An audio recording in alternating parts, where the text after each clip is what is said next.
नमस्कार. शेतकरी हवामान अंदाज या यूट्यूब चॅनलमध्ये मी युवराज खाडे आपल्या सर्व शेतकऱ्यांचे सहर्ष स्वागत करीत आहे. तर शेतकरी मित्र, सर्वप्रथम तुम्हाला नवीन वर्षाच्या हार्दिक हार्दिक शुभेच्छा. आणि नवीन वर्ष सर्व शेतकरी मित्रांना सुखाचे जावो आणि 2026 या वर्षी चांगला पाऊस राहो ही तुम्हाला शुभेच्छा आणि पडणारच आहे. तरी शेतकरी मित्र, 1 जानेवारीपासून थोडा वातावरणात परत बदल झाला आहे.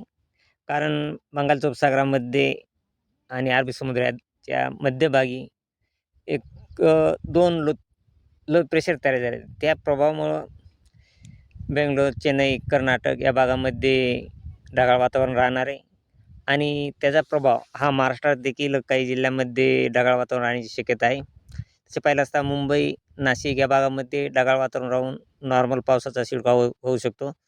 तसेच कोल्हापूर, सांगली या भागामध्ये देखील वातावरण ढगाळ राहणार आहे आणि नॉर्मल पावसाचा शिडकाव होऊ शकतो.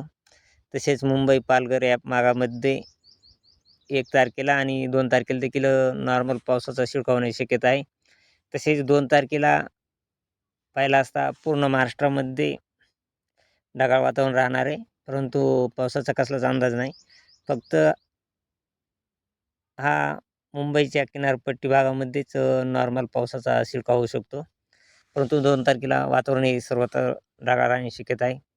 तसेच पाहिलं असता 3 तारखेला देखील पूर्ण महाराष्ट्रामध्ये वातावरण अंशतः ढगाळ राहणार आहे आणि पावसाचा अंदाज बिलकुल नाही. परंतु 3, 4 तसेच पाहिलं असता 5 तारखेला देखील ढगाळ वातावरण राहणार आहे. सांगली, कोल्हापूर, नाशिक, मुंबई, पुणे या भागामध्ये आणि 6 तारखेला देखील हीच परिस्थिती. 6 तारखेला वातावरण ढगाळ वातावरण कमी राहणार आहे. 6 तारखेपासून तसेच 7 तारखेला देखील अंशतः ढगाळ वातावरण राहणार आहे. तसे पाहिलं असता शेतकरी मित्र, पूर्ण सध्या तरी 15-10 जानेवारीपर्यंत वातावरण ढगाळच राहणार आहे आणि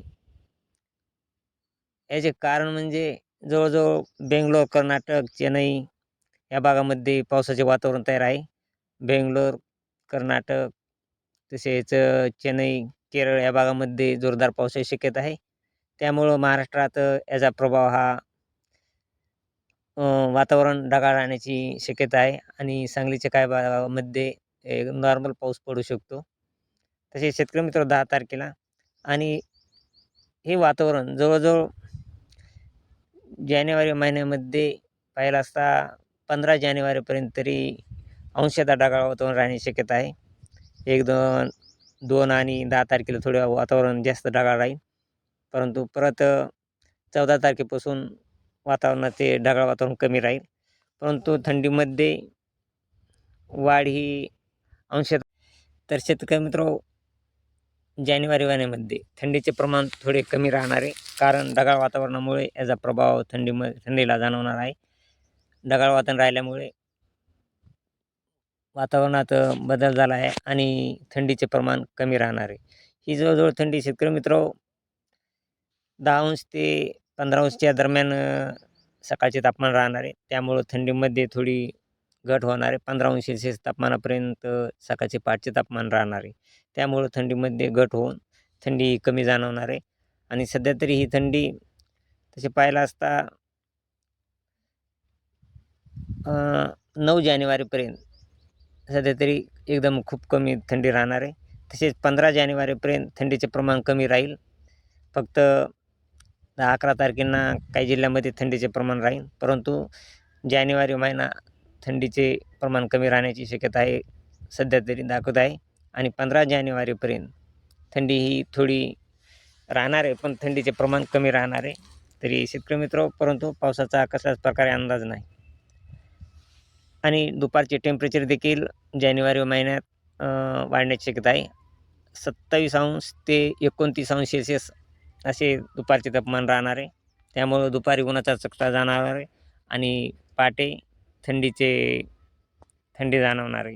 ही थंडी सध्या तरी 14 ते 15 सेल्सिअस असे तापमान राहणार आहे. 15 तारखेपासून परत थोडीफार नॉर्मल थंडीमध्ये थोडी वाढ होण्याची शक्यता आहे. तरी शेतकरी मित्र, अशीच रोजची रोज ताजी अपडेट पाहण्यासाठी आपल्या चॅनलला सबस्क्राईब आणि लाईक करा. जय हिंद, जय महाराष्ट्र, जय जवान, जय किसान.